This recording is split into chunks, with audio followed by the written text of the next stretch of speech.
Korudi. Okay, sorry kwacho. Sorry. Sorry, no, I didn't mean to be that rude or whatever. Sorry. Then I paridza ku ladies kwamakenda. That person is capable yekutomutsa munhu akafa chaipo.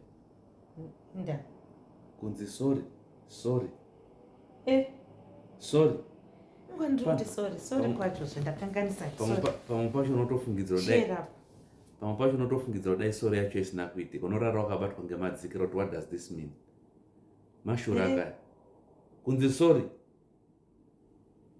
Mashura kaya. Saka handichazivi zvaunoda naye. I think sometimes unotofanira kutotaurira vamwe vanhu kutoti wakomana kunoku ndaitwa sorry. Hazviitiki zvakanyanya. But anyway, rega ndikuitire tea because this deserves. It's okay. Mira ndokuitira No. Rega ndikuitire. Yo, kuitirwa sorry. Ndo mashura kaya.